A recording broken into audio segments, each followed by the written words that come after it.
All right, good evening, everybody. Good evening. Thank you for turning the microphone down.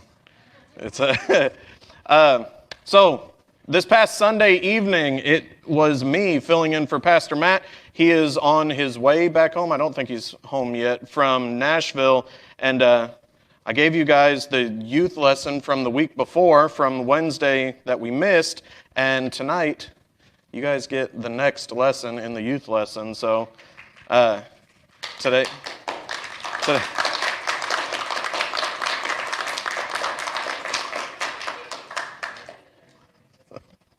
I don't like when you guys do that. One thing that I want to do, since it's a normal Wednesday thing, I want to find a piece of paper. Hopefully Matt doesn't need this piece of paper because I'm about to write all over it. I want to do prayer requests because that's our normal Wednesday thing. So if you guys have prayer requests, I would like to be able to pray for you guys.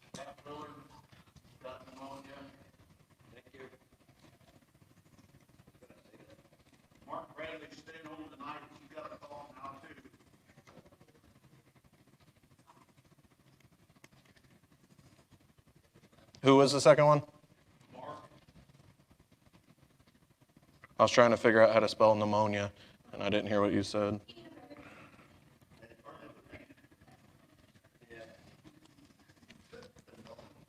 Pneumonia?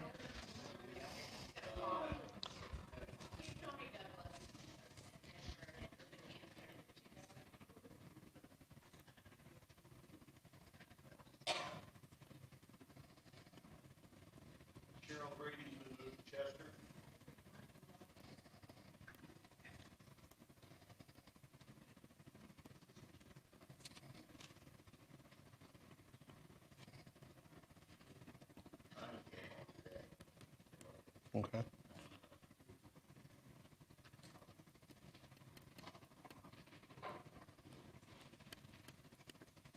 Spelling Mueller's about like me trying to figure out pneumonia.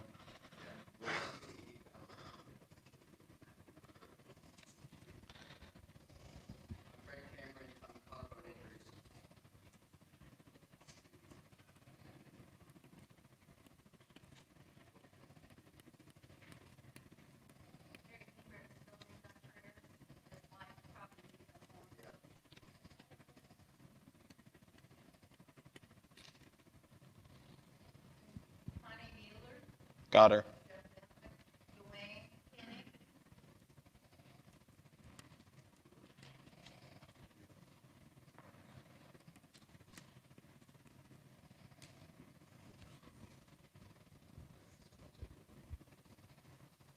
All right, guys, I'm going to do it the same way Matt does. I would like for somebody to pray for everybody that we've talked about tonight. I can't think, everybody that's been named, like our text messaging that, with me living in the woods, I don't get text messages the way everybody else does, so I get them whenever I get out of the woods in the morning, and it's like 8 million messages all at one time, and I think everybody that's been mentioned in the text messaging has been named. So I would like somebody to pray for everybody.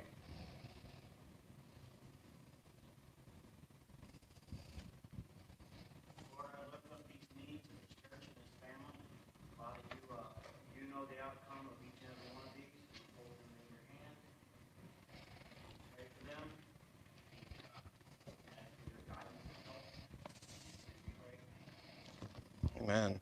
All right, guys, if you would stand while the youth leads us in worship.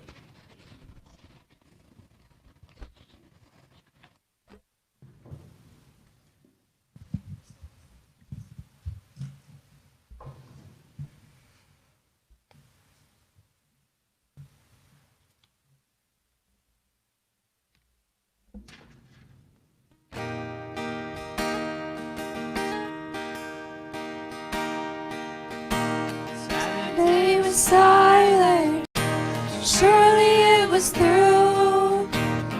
Since when has impossible ever stopped you?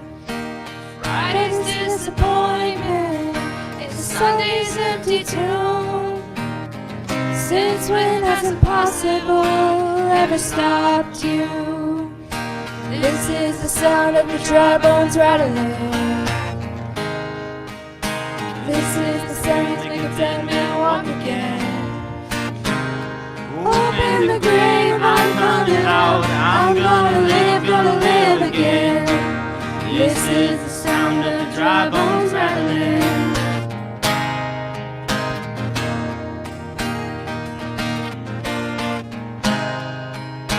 Pentecostal of fires, stirring something new. Not gonna run miracles anytime soon. Resurrection powers, runs in my veins too. I believe there's a miracle here in this room. This is the sound of the dry bones rattling. This is the place we can dead men walk again. Open the grave, I'm coming out. I'm gonna live again. This is the sound of the dry bones rattling.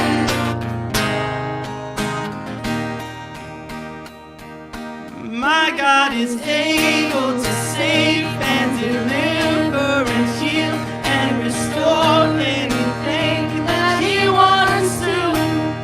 Just as the man who was thrown on the bones of Elijah, if there's anything that He can do. Just as the stone that was rolled at the tomb in the garden, the hope and God says to move. I feel Him moving it now. I feel Him doing it now. I feel Him doing it now. Do it now. Do it now. This is the sound of the dry bones rattling. This is the place making dead men walk again. Open the grave, I'm coming out. I'm gonna live again. This is the sound of the dry bones rattling.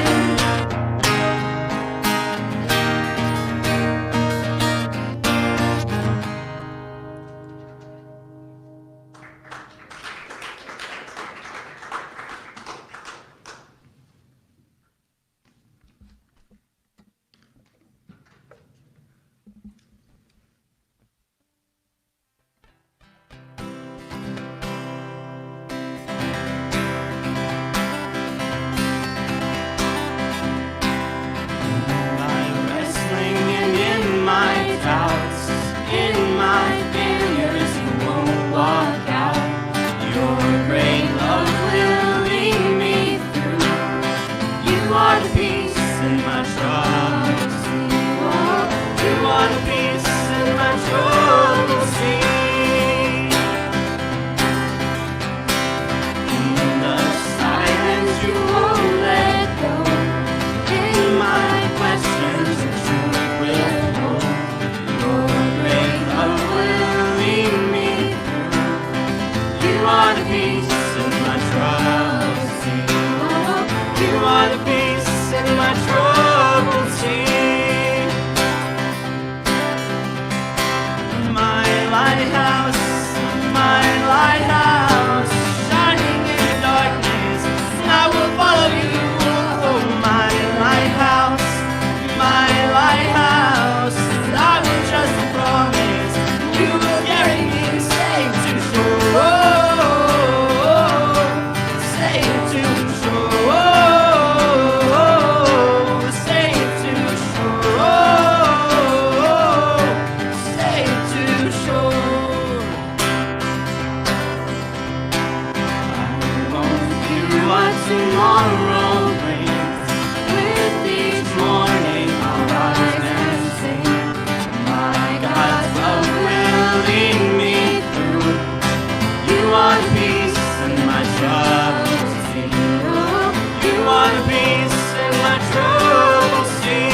I remember my cable every single time. Look at me.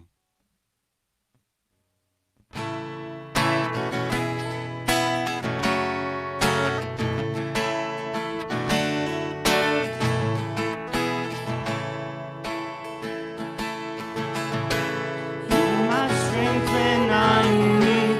You're the treasure that I seek. You're my all in all. Seeking you as a precious jewel, but to give love I'd be a fool. You're my all in all. Jesus, Lamb of God, worthy is your name. Jesus, Lamb of God, worthy is your name. Taking my sin, my cross, my shame, rising again, I bless your name. You're my all in all. When I fall down, you pick me up. When I am dry, you fill my cup. You're my all in all. Jesus, Lamb of God, worthy is your name. Jesus, Lamb of God, worthy is your name. Jesus, Lamb of God, worthy is your name. Jesus, Lamb of God, worthy is your name.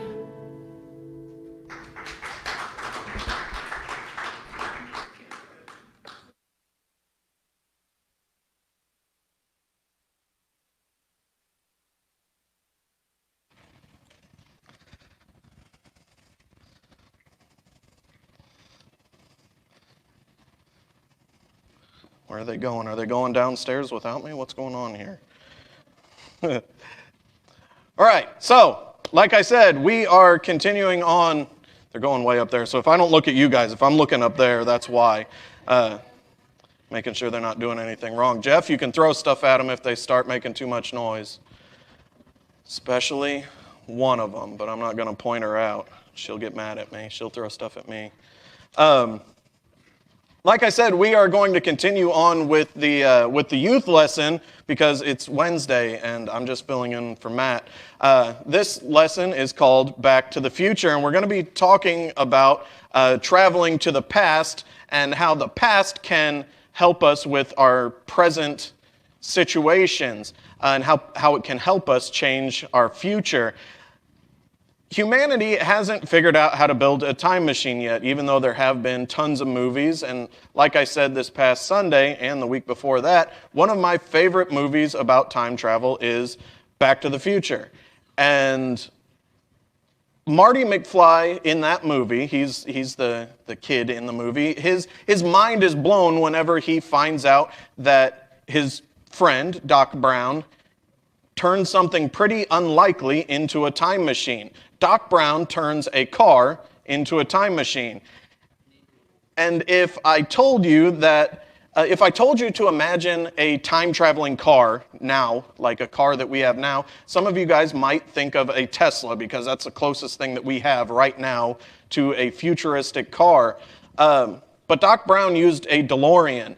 And the DeLorean, when they first came out, they were really cool-looking cars. Everybody thought that they were cool-looking cars. They were stainless steel. They didn't come painted. But something that looked pretty cool, it was actually a pretty terrible car. It was a bad, bad car. And it was only manufactured for 2 years, but there was a lot of anticipation up to its release. People thought it was going to have a ton of power. They thought it was going to be this really cool car. And when it was finally available, people jumped on the chance to be able to buy this car. And they actually paid a whole lot more money than what they were worth. But it didn't take people long to realize how bad of a car the DeLorean really was. And I'll put it to you this way, in Back to the Future terms. If Doc Brown's flux capacitor really worked and the time machine could go back in time, the DeLorean would probably have a pretty hard time of even making it to 88 miles an hour to generate the power to go back in time. Today, the DeLorean is considered one of the worst cars ever made. And after 2 years, the company went bankrupt. The maker of the car actually went to prison. And I'm sure there are times that we can think of in our own reality when something didn't meet our expectations, much like the DeLorean didn't meet people's expectations. Sometimes we assume that things or people are one thing, and we're kind of surprised when they turn out to be something that we didn't anticipate them to be. You could probably say that looks could be deceiving. You could probably say that use that reminder every once in a while that looks can be deceiving. The DeLorean may have looked cool back in the 80s. I still think they look cool. But it was one of the worst cars ever. And people might consider it one of the least impressive cars. And there are people that are surprised with their own talent, kind of like the DeLorean, as sometimes people seem like they're impressive when they really aren't. There are a lot of reasons why these outward impressions can be deceiving, but here's one. Most of the time, we're just trying to impress each other. Most of the time, we try and say things about ourselves. We try and build ourselves up to impress each other. This happens a lot when people are telling a story. One person might tell a story about how they caught a fish this big, and the next thing you know, you've caught a 25-pound bass while you were out fishing, which would actually be the world record. I looked up the biggest bass to be able to use that. Sometimes we do this. We become a one-upper with our stories. We do this to be liked or because we want to be heard or we want to fit in. But when we don't, sometimes we come off as a show-off, or people think we're just trying to brag, or sometimes we even put other people down to lift ourselves up or to make ourselves feel better. And there are rules for that type of behavior in every culture. People don't necessarily like when people act like that. And sometimes these rules are learned through our observation, and other times these rules are written into law. In Jesus' time, there were plenty of rules that shaped the community and the culture that Jesus lived in. And during Jesus' time on earth, some of those most influential people in the community, they were the religious leaders. Those were the leaders that loved rules. They loved telling people about the rules, what rules they were breaking, but they loved those rules for the wrong reasons. These leaders, they were experts in the law. They knew every religious custom. They knew every rule that there was inside and out. And they created a culture where following their rules was the only way to be accepted. And because they were the best at following their own rules, these leaders believed that they were the best out of everyone. So when Jesus ignored some of their rules and he ignored some of their customs, these religious leaders didn't like that. I'm going to read out of Luke tonight, Luke chapter 11, verses 37 through 41, and we're going to see a time that Jesus hurt some feelings. It says, "As he was speaking, a Pharisee asked him to dine with him. So he went in and reclined at the table. When the Pharisee saw this, he was amazed that he did not first perform the ritual washing before dinner. But the Lord said to him, 'Now you Pharisees clean the outside of the cup and dish, but inside you are full of greed and evil. Fools, didn't he who made the outside make the inside too? But give from what is within to the poor, and then everything is clean for you.' So imagine this playing out. This religious leader, he invites Jesus into his house to eat. And this religious leader, he assumes that Jesus would show up fully washed because that was the religious custom. Not a simple hand wash. He wasn't wanting Jesus to wash his hands, but he wanted Jesus to take a full ceremonial cleaning. It was a standard of purity to be able to be that clean before you went into somebody's home. But when Jesus didn't comply, the religious leader wanted to know why Jesus wasn't following those rules, why he wasn't following the religious customs. And Jesus shocks him by saying that those rules aren't that important to God. There are other things that are more important. Other things, Jesus says, that are more important than those rules. Things like committing yourself to love and to justice. Jesus isn't afraid to be blunt about what he's not interested in being polite at this point. He's telling the truth. And Jesus says a cup can look clean on the outside, but on the inside, it can be completely filthy. Think of it like the DeLorean. The DeLorean looked cool on the outside, but underneath the hood, it was junk. Jesus says that that a person might do a lot of good things, but of greed and full of wickedness. And think about how weird that would have been. This Pharisee invited Jesus to the most awkward meal ever in history. He invited him into his house, and he was being told that everything he's doing is wrong. But sometimes the most loving thing that we can do for each other is to tell each other the truth, tell each other when something is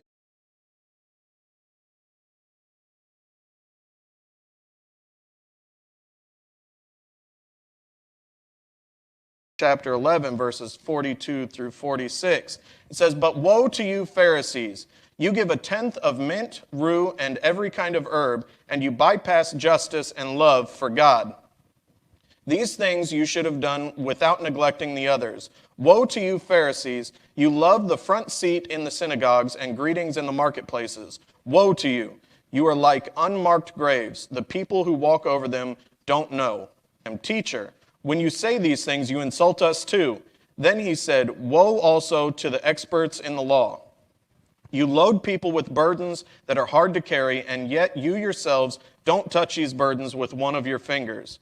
So Jesus is frustrated. Jesus is mourning the mistreatment of the people that he loves and the people that he created, especially because the people that were causing them harm are the people who claim to be their spiritual leaders.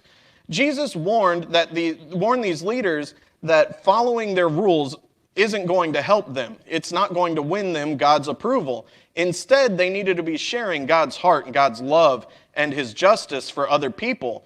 Worrying about our own righteousness doesn't matter if we're not also worrying about the well-being of other people.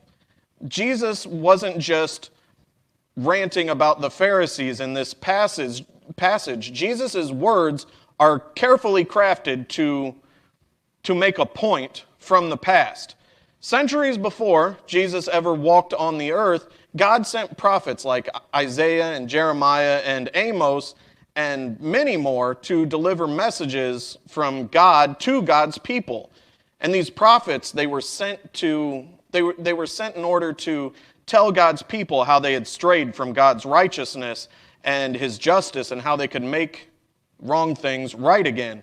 So when Jesus called out the Pharisees' sin, he was calling them back to God's love and to God's justice. And Jesus was pointing back to a time in the book of Amos. Amos was a prophet who had a lot to say to God's people. And I'm going to read a few different verses from Amos chapter 5 to show you what he was saying. And we'll see that performing certain rituals or following certain rules, it doesn't make you righteous in God's eyes. God doesn't care about all the good you do if you're oppressing the people who are poor and the people who are in need. Right living just isn't about us. It's about the justice that we do for other people. So we're going to see that in Amos 5. Verse 1 says, "Listen to this message that I am singing for you, a lament, house of Israel. Those who turn justice into wormwood also throw righteousness to the ground. Woe to you who long for the day of the Lord. What will the day of the Lord be for you? It will be darkness and not light. I despise your feast. I can't stand the stench of your solemn assemblies, even if you offer me your burnt offerings and grain offerings. I will not accept them. I will have no regard for your fellowship offerings of fattened cattle. Take away from me the noise of your songs. I will not listen to the music of your harps, but let justice flow like water and righteousness like an unfailing stream." So, did you notice the phrase that both Jesus and Amos use here? It says, "Woe to you." Jesus knew the words of Amos, and he knew that the Pharisees, that's why he reached into the past. That's why he pulled Amos's warning into the present.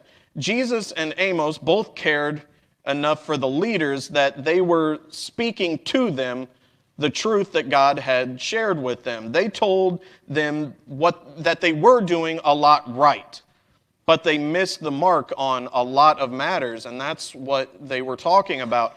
The Pharisees, they knew everything there was to know about the rules and the laws and the religious customs, but they had forgotten the most important things. They forgot the words of Amos. They forgot that God wasn't impressed by them just following the rules. After they received God's love for themselves, they forgot to share it with other people. They forgot that other people mattered. They forgot God's heart for justice. But why did Jesus call them out? What did Jesus hope they did instead? He hoped that they would remember those words. He hoped that they would remember the words of the past from Amos, and that they would humble themselves and commit themselves to the work of justice instead. And Jesus does the same thing for us. Jesus' mission was to set people free and to rebuild what has been destroyed. Jesus is grieved when we commit injustices against each other.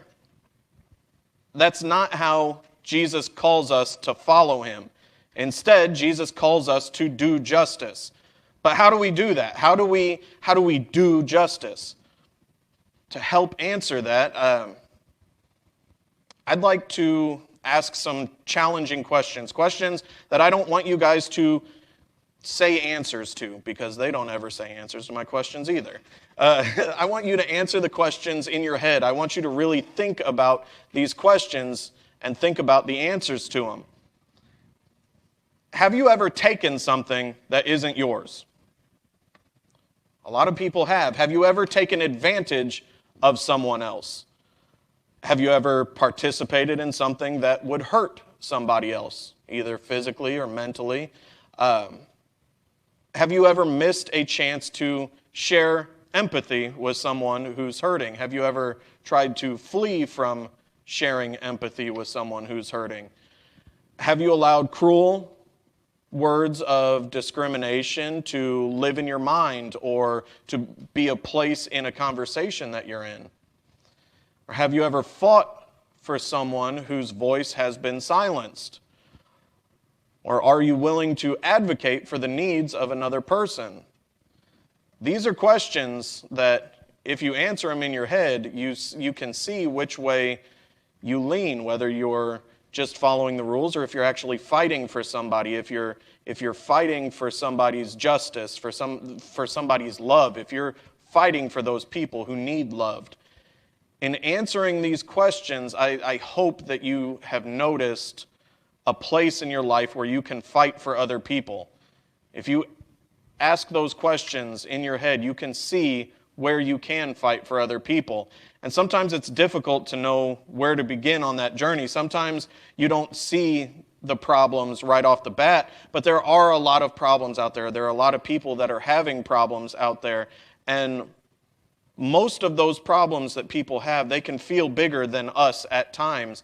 But God didn't quit caring for people when they're in those rough times, when they're in the times where they need help.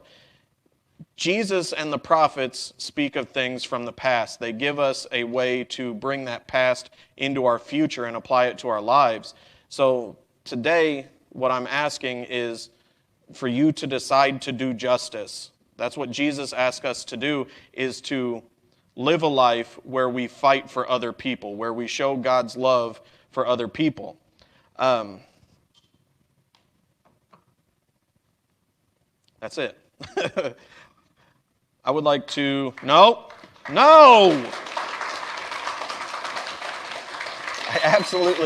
I don't like that. I don't like it.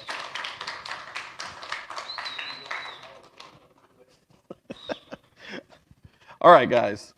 I'm going to close us in prayer. Dear God, thank you for today. Thank you for this time where we're able to come together in your name. Lord, I pray for each one of us that we will fight for other people. We will fight for injustices in this world, and we will fight for your name and your word to be pushed forward, God. I pray that we'll have the strength and the courage to go out into the world and fight for you, God. Fight for your message to be spread all throughout the world, God. I thank everyone that's here. I'm thankful for each and every one of them that they were able to make it. I'm thankful for just the building crew, all the volunteers, God. Thank you for supplying the need, so supplying the answers to a need that we had, God. I pray all these things in Jesus' name. Amen.